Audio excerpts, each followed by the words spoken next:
Mike, thank you so much for the interview. You've been a Hartlepool MP now for 119 days today. Yeah. Really only one question at the moment.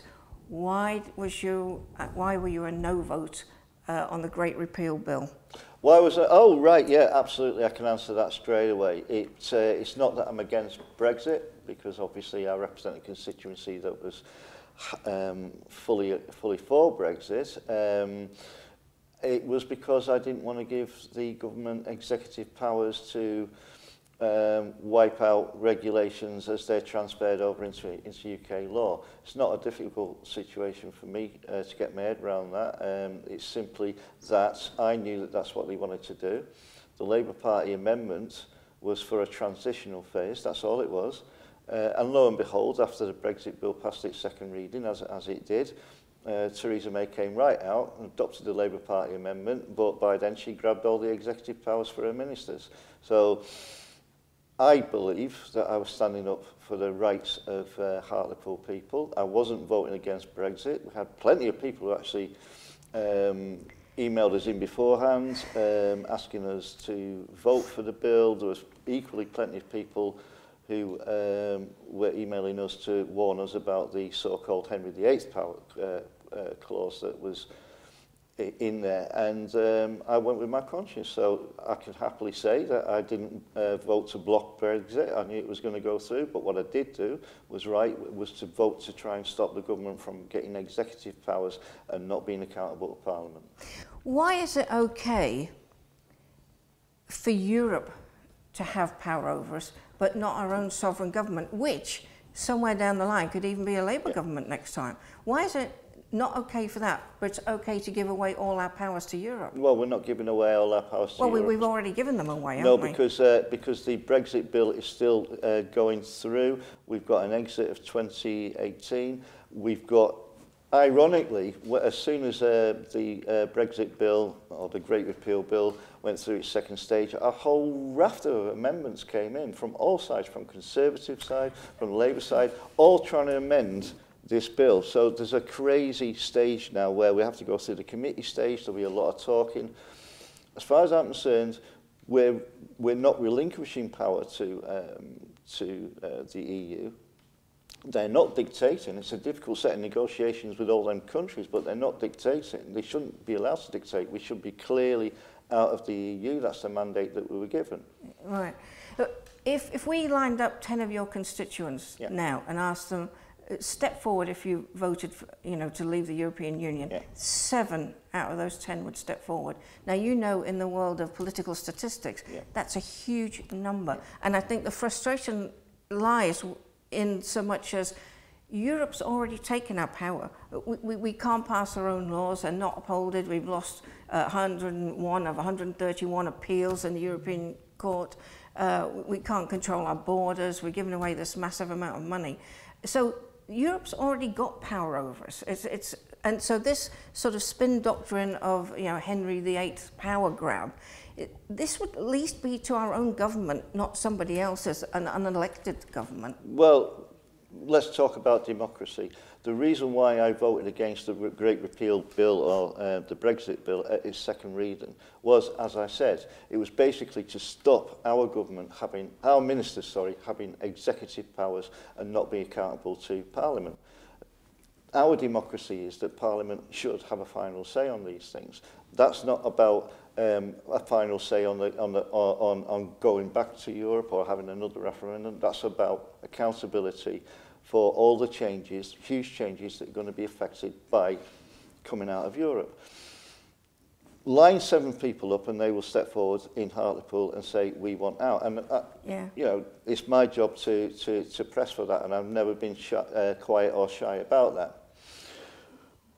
But what kind of out do they want? Do they want out immediately? Yes, that's the aspiration, and I think that they were sold that during the campaign, during the manifesto campaign. It was quite clear that the expectation was that we would be out as quickly as possible. Now the government are now saying that there's going to be a two-year at least delay on that. That shows you that it's a bit more complex than people's expectations were. and I'm not putting anybody down, the fact is that to unravel from Europe with all these hundreds of regulations that are now transitioning into UK law is going to be a bigger job than people anticipated or were told. So, for example, you know, and I'm glad that Boris did it. Boris Johnson did it. He resurrected the number on the side of the bus that would give us 250 million a week to the NHS.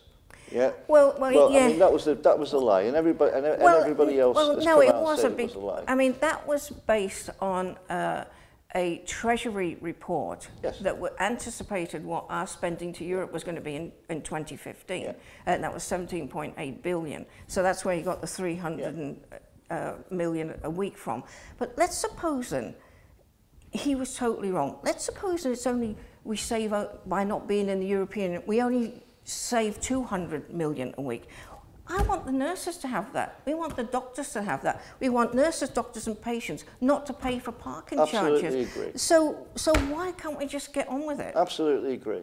Because we're currently part of the EU, we have our MEPs, so it's you know, they're part of that democratic framework. We've got to disengage, but disengage to our advantage. I want all of that. I want our own self-sufficiency. I want to see our trade widen out beyond the shores of Europe. But I equally want to see the protections that European legislation has put into place, particularly on workforce regulations, on health and safety, obviously, but equally so on competition as well, to protect British business from bad competition. I know, but British business, 93% of British businesses don't trade with the EU, but all of them have to conform with EU rules and regulations. I mean, you know, and we're hemorrhaging money. We're spending all this money in the EU. Our overseas aid, which is a percentage, I think it's 0.017% of the GDP, we're hemorrhaging that money. We're hemorrhaging money. Surely you've got to get to say, stop, hang on a minute. But that's the whole point, isn't it, of coming away from Europe? It's to get back that control. But as I said, it's a bit more complex than we can leave the door tomorrow. There are all sorts of commitments that we've been tied into over the years. I mean, everybody goes on about the European Court of Justice, Human Rights.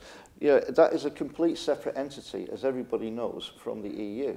Everybody knows that, which is why it's a difficult subject to tackle when it comes to political leadership in this country. They can't get past the fact that it is a separate entity.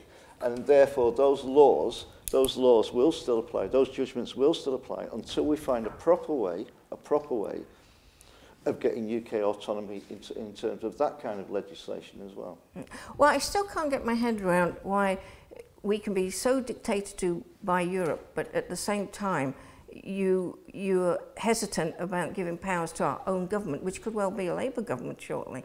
I mean, your own Frank Field said to vote against the bill is just to vote for chaos and a chaotic Brexit. I'm hoping at this point that you're at least as old as me. I suspect I'm probably older, but do you remember in the 70s when all this about the common market, as it was then, came about? Do you remember the lead up for that, or are you a bit young? I was a young person at the time of that, so my memory isn't absolutely brilliant about it. But I do remember that, and the issues, and some people like Frank Field's memories go back to those days when they were opposed to it. Yeah. Well, same as mine, but I you know, at the time I wasn't opposed to it, because what we were sold was, hey, you know, why don't we join the common market and we'll all swap veg and produce? And we said, well, that sounds like a good idea. The French have got the cheese and wine, and you know, we've got our apples and tatties. I mean, it sounds like a good idea. And we never thought we'd get rid of our passport. We couldn't control our borders.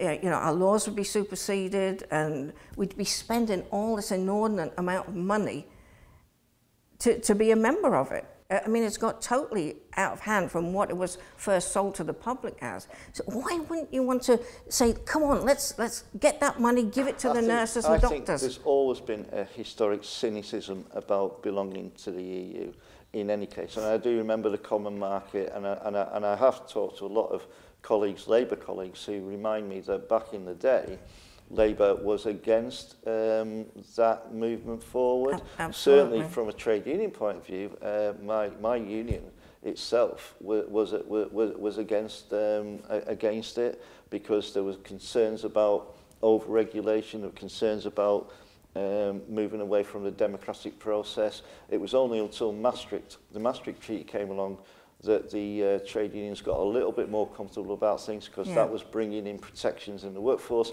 which weren't being brought in domestically in UK law.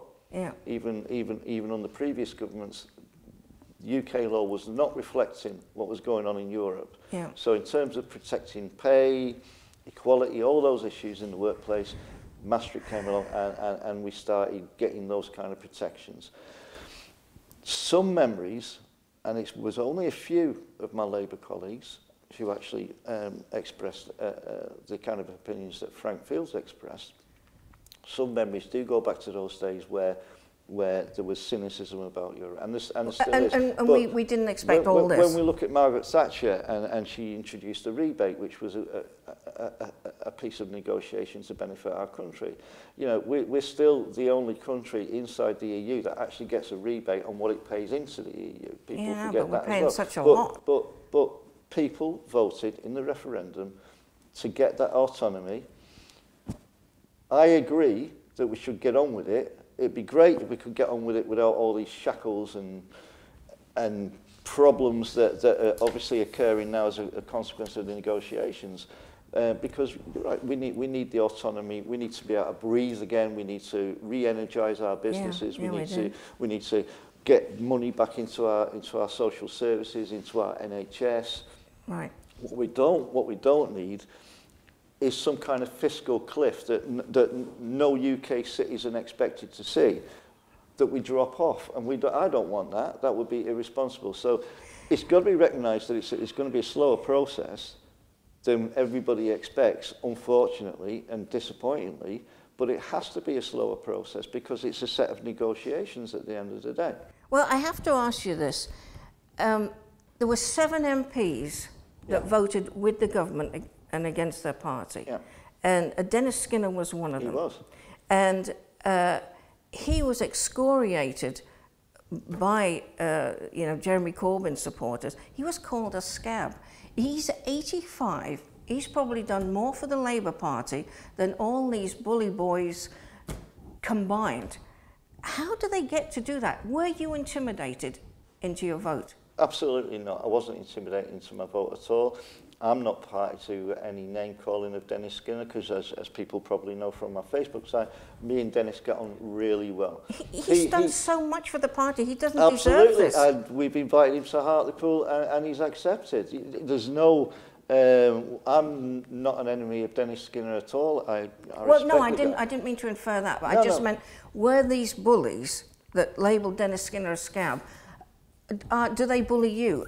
Are you intimidated by them? Is that why you voted no? As far as I'm concerned, this is the first time I've actually heard that. So no, there's no bullies, and I wasn't bullied into make my decision. In fact, if you recall, I put a message out, and I think I'm one of a rare set of MPs that actually did that, to try and get a message out to explain the way I was thinking.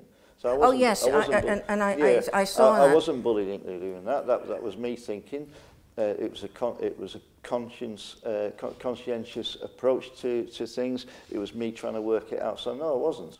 It's very difficult, because obviously doing research for this interview, it is actually very difficult to get Labour's position on Brexit. And there was James Cleverly, I think, in the Commons last week, said Labour had more positions than the Kama Sutra on Brexit. Well, are you confident that when... Interesting thought. Well, yeah, it is.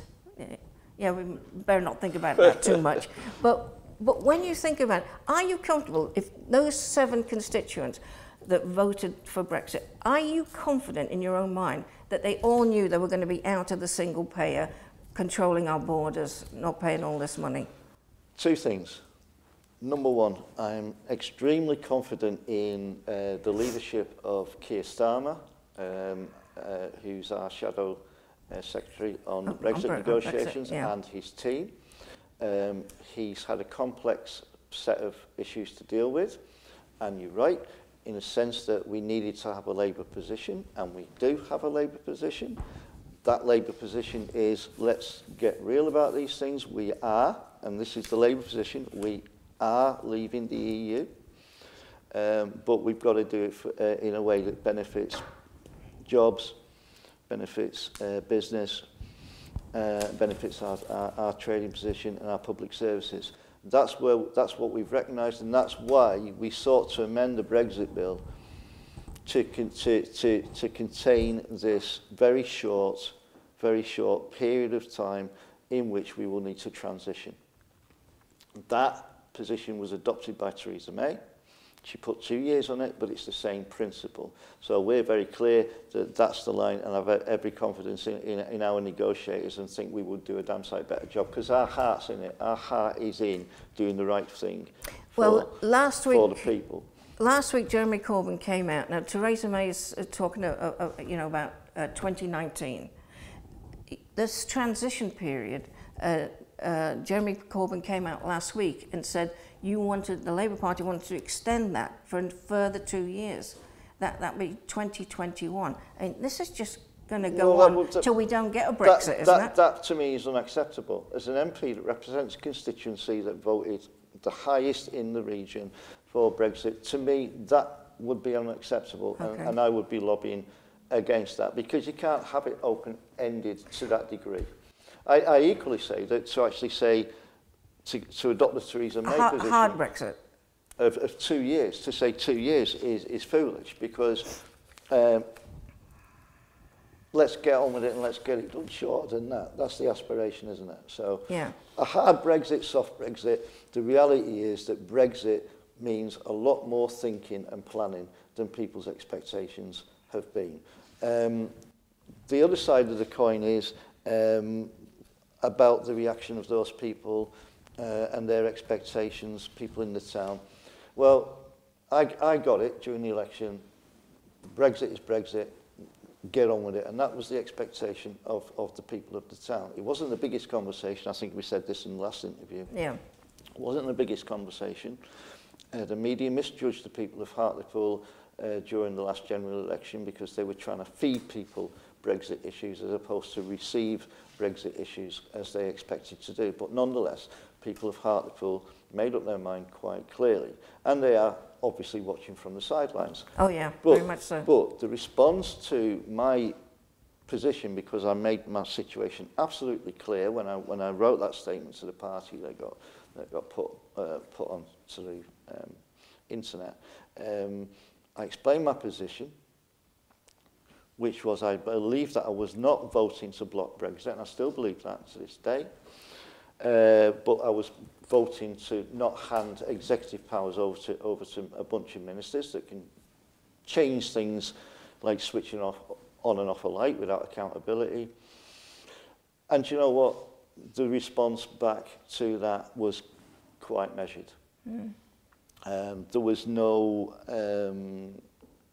really awful messages coming through. There were clearly very strong ones from people who felt that, you know, I had in effect blocked Brexit, which I didn't do. But equally so, there were others. And following on from that, now the postbag is now getting quite a lot of peripheral stuff coming through. So, for example, we're now getting lobbied by environmentalists over regulations that haven't been automatically passported through.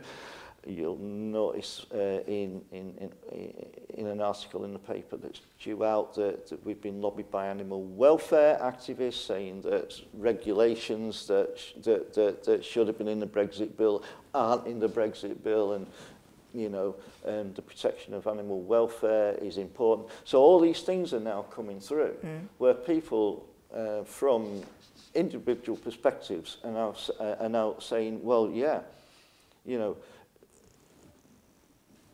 let's get this raised as an issue, because ministers could certainly turn the tap off on any one of those things willy-nilly and not be accountable. So the reality is bubbling through, if you like. So, you know, in my opinion, that justifies my position on on the issue of parliamentary democracy.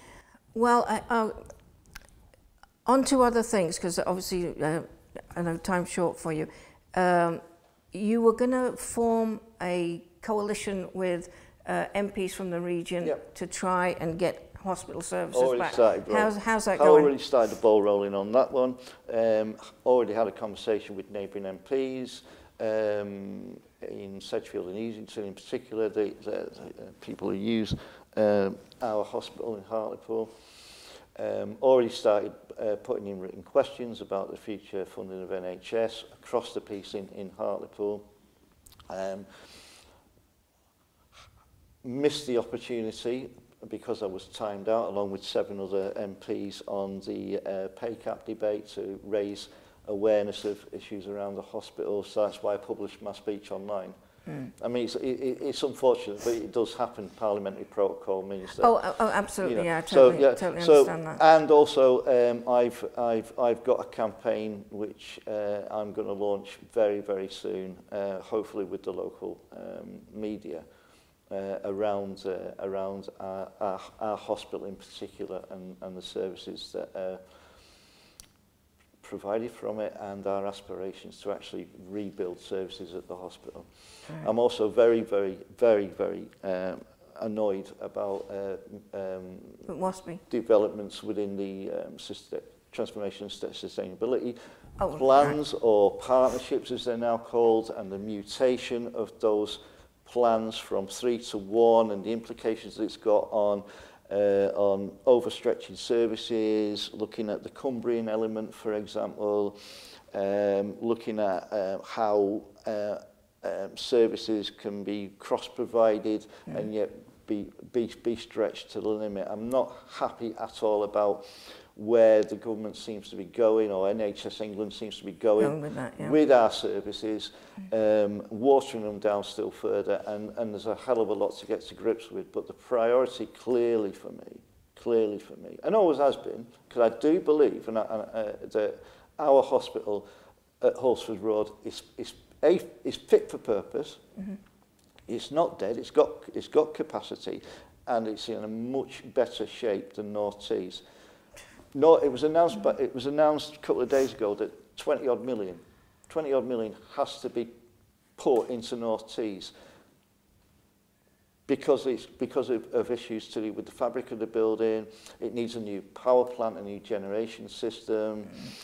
Unfortunately, I've had occasion to go to North Tees just recently, and it was horrendous. It's 30 odd years old, and yet look at ours. It's older than that, but it's a beautiful, fit for purpose, state-of-the-art building that not only services the people of Hartlepool, but the surrounding areas. And that's why I've been teaming up with other MPs, campaign MPs, like Graham Morris, to try and get that balance in so that we can actually fight together for it. Well, you have actually been quite busy, because I have an app on my phone. Right. There's an app for that. I've got an app for that. I've got an app. Where it informs me every time you sign an early day motion. Yeah. So you've done 42, you haven't proposed any, you seconded 9, so you've actually been quite busy. For a raft of reasons. It's 116 days, something like that, 50 odd articles in the local newspaper, written questions which are important, because you can raise questions in the House, raise questions in Westminster Hall debates, the one that never gets seen. It's always the Commons, the chamber that's on TV, but Westminster Hall debates. You can raise questions of ministers there, but you can raise them when you can't, when you're not chosen to speak after bobbing up and down. You can put in written questions about whatever you want, but really written questions from my office, of which there are 30 odd now. Go in, and they're always about what the people of Hartlepool have approached me about. Right. So there might be 1 or 2 obscure ones in there that people who look at the internet go, what's he going on about embassies in Venezuela? I can assure you that's because somebody's actually come to my office and said there's a situation over there, and you know, could you get answers for us? It was very important, because you do get answers back And you can make a difference quite often to individual circumstances, but to group circumstances as well, depends on the subject. So we're busy on that front as well. And also we, contrary to opinion of very few people, but they're still out there, everybody who writes by email to mike.hillmp@Parliament gets a written response. Not an email written response, they will get a written response. And that means that almost, well, yeah, just over 500 people since I got elected.